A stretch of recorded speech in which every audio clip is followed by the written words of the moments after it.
Okay, we are live. I don't think we got the countdown. Did I miss the countdown? I didn't see the countdown either. Okay, let's. Okay, we are live. Good morning, everyone. Happy Monday. I am back from my 2-week imaginary vacation in Bali. So my daughter and I were supposed to go to Bali for 2 weeks, and it got canceled due to COVID. So I did a staycation, and I'm happy to be back. Got a lot done though, Kim. I did some good background stuff. Awesome. That's good to hear. It's always fun to have vacations and staycations. Like, benefits to both. Sometimes it's nice to unwind completely, but sometimes it's nice to get caught up on those behind the scene things. Yes, it's never ending, as everyone knows, right? If you Right. own a business, it's never ending. So, Right. all right. So we are back with Marketing Monday to help you guys stay visible and stay out there and attract your ideal client. So what are we talking about today, Kim? Today, we're going to be talking about content creation. I am seeing a lot of people getting stuck. And so hopefully we can give you a few tips that will help you get unstuck. And remember that the purpose of the content is to make sure that it's aligning with your marketing goal. And we're beginning fourth quarter. And so it's time to take a look at those goals a little bit. So making sure that when you do post content, it aligns to what your marketing goal is. And not to be afraid of posting content. It's better to post one good post a week than not at all. It's better to get good at doing the one and then add 2 and 3. I would recommend for sure a minimum of 3 posts a week just because of the visibility. That way it can be seen and people can get to know you better.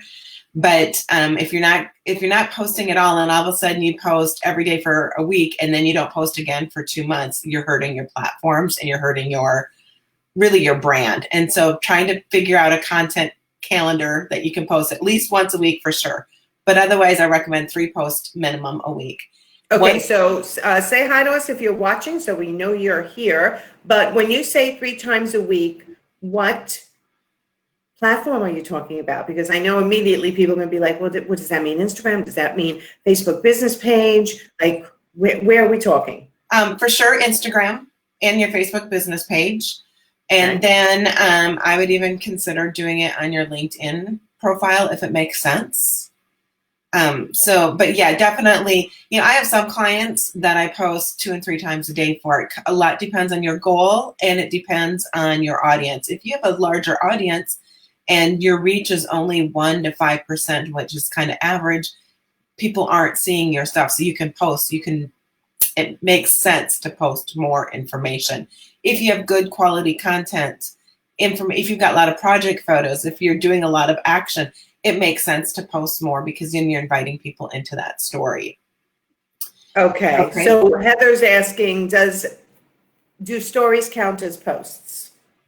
They do, but I would still, if you're posting to your stories, I would still post to your feed on Instagram too. So actually, when I'm looking for clients, I look at their Instagram stories and their Facebook stories, their Instagram feed and their Facebook business page, almost like 4 different platforms, even though they're 2 platforms with different options, because your audience is different on each one. Right. Okay.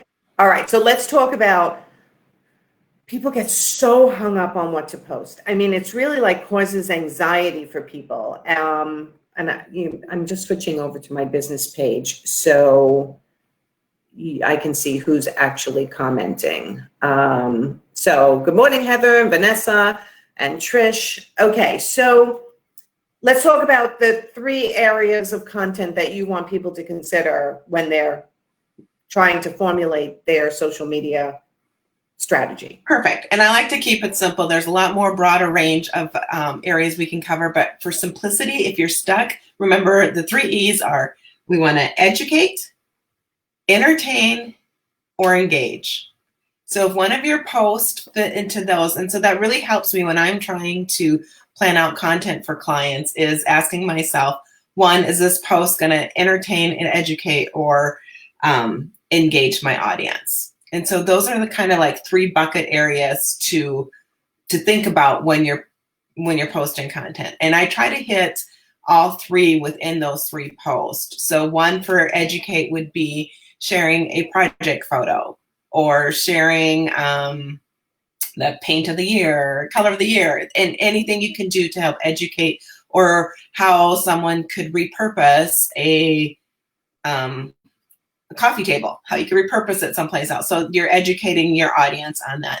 Entertaining, again, your project photos, that's one thing nice about the interior design is your project photos can be entertaining just because they're beautiful to look at. People will look at them when they're relaxing. And then engaging, asking your audience questions, asking them if you have 2 different wallpaper samples, which one would you prefer? Asking them if they've ever had a painting mistake in their house when they painted their house, or what is their favorite go-to paint when they're painting in their home. So trying to engage, or even simply saying, hey, it's the weekend. What are your weekend plans? Because people want to tell you what they're doing. We want to be engaged, and it's a social platforms. Okay. So how far in advance do you recommend people actually plan their social media? Because I know for me, I mean, you do mine for the most part, but I do my stories, primarily. But to me, I can't plan that far in advance because I like to keep it in the moment. I used to plan out further before COVID and the world went crazy because it's a little bit harder to being able to pivot if you post out too far. What I find on my own platform is that I do have some standard content, like your offerings, your standard promotionals that you have, that I have them scheduled out, their routine, every few weeks, a certain one will pop up. But then the other couple days are more like a week to 2 is what I usually try to do.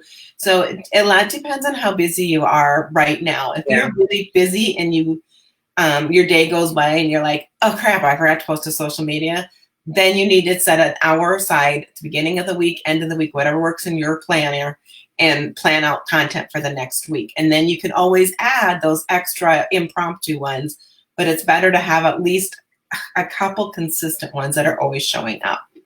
Yeah, I like that idea. I mean, 2 weeks to a month, I think, can be planned out. Like you said, the standard posts. But then don't be afraid to add another one in last minute. Like you're doing something fabulous and you're like, oh, people would like this. I want to share. Or I read something or saw something that I want to share. You can do that in your stories. And you can also, change your feed up here and there. People are so scared to think outside the box. And actually somebody's asking, what can we do if we have limited content? And of course, it's going to show as Facebook user because they're coming from the group, so that we can't, Facebook rules don't allow us to show the name when they're coming from inside the group. So what do they do when they feel like they have limited content? I'm assuming limited content might mean their own project photos. So a couple different things. One is more photos of yourself or your environment, your own home. Like if you want to show a decorating tip and even using books as a decorating tip, take a picture of books on a coffee table. We're really finding that, some of the design pictures, people do want the professional, beautiful, professional photographer, but an average on your stories, most of the time, people like just your average day snapshots. So those are good. Showcasing your colleagues that you work with, if you contract out with a certain construction company or a certain window treatment person or whatever. Right. That magazines are often a great resource. So if they're House Beautiful is a magazine. If there's, if you go to their feed and they have an inspirational post, you can share that. If you're a designer, where do you find your inspiration? Those are really amazing posts to show. If you find your inspiration as travel, could you use a travel picture that you used to have? Yes. I think these are great suggestions. I mean, here's the bottom line. Whatever you do during the day is post eligible. So if you're sourcing, if you're creating a mood board, if you're shopping at a showroom, if you're just shopping retail, if you're even just scanning the internet for things, it's like, take a picture of it and go, I can't wait. Look at this beautiful sofa. I can't wait to put this into somebody's house. Waiting for the perfect client. Like anything like that is also great for people to see your style and what you're looking at and what you do during the day. People are so afraid not to be perfect. And Right. I think that is really what that question is about. That Right. I can't post it unless it's perfect. You know what? We all started out somewhere. And if you don't have the portfolio yet, professional photos of your own work to start out with, you can post your journey. And Right. that's okay. It depends on what stage you're in. Right. And perfection really does stop progress when it comes to social media. Like I've seen it happen many times as people just don't post then. Well, if you're not posting, then we don't get to see anything or get to know you at all. Right. I had one of my clients this week. I still kept my walkie-talkie support for my one-on-one clients and my group clients. So I was able to hear from them while I was on vacation. And one of them said, who I've been really pushing to do more Instagram lives, meaning actually show herself. And she did a great job for a long time of like showing when she was on a job site, but she never showed herself while on the job site. It was like the camera was always facing out. And I was just like, you know what, try turning it around and actually talking in the camera, show you. And listen, I don't honestly know if this is what made the difference, but she left me a message over my vacation that said, oh my God, I've just gotten 3 new jobs from Instagram.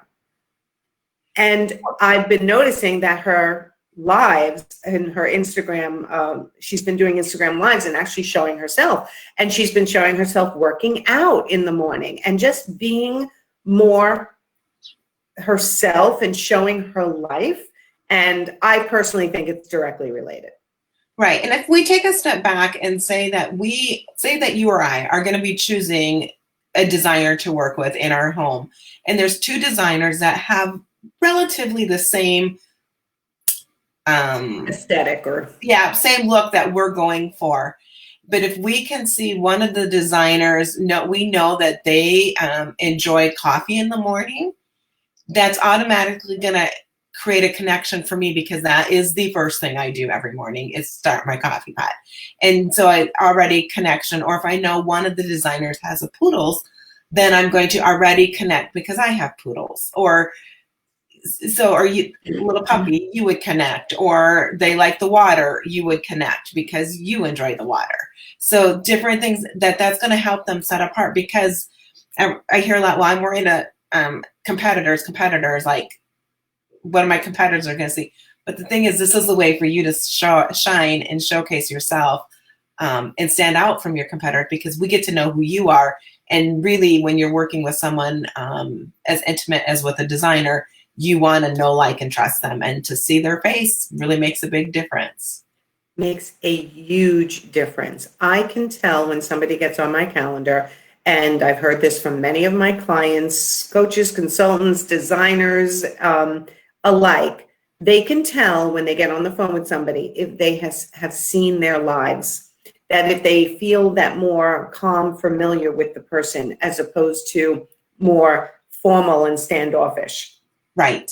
And it's because they show themselves. Right. So do not hesitate to show yourself.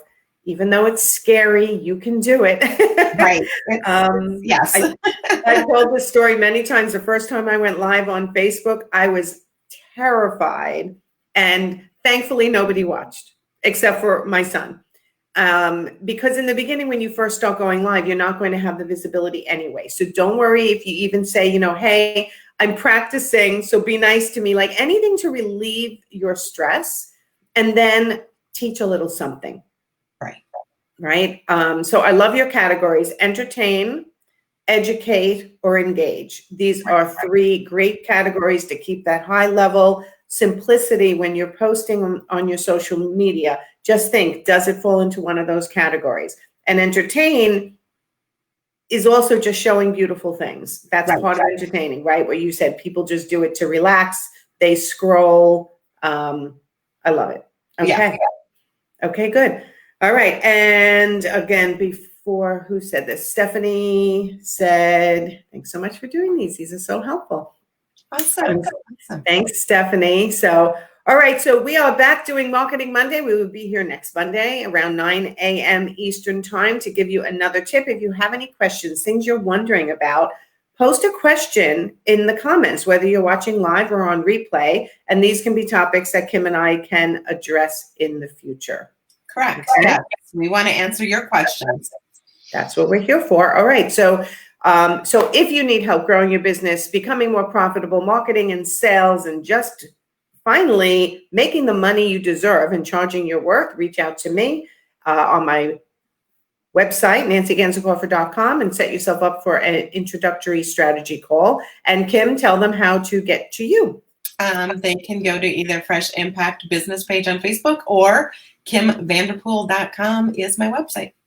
Excellent. Okay, so if you're struggling with your marketing and you need some help, reach out to Kim.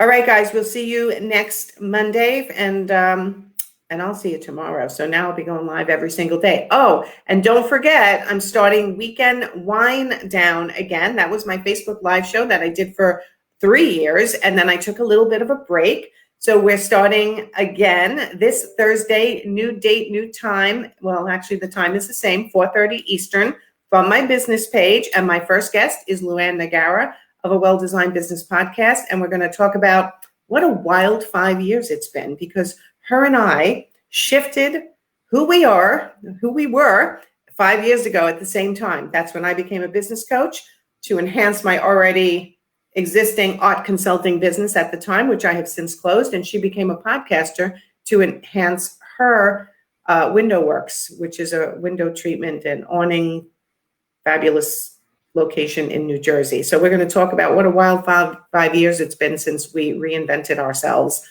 So it should be a fun show. That does sound like a fun show.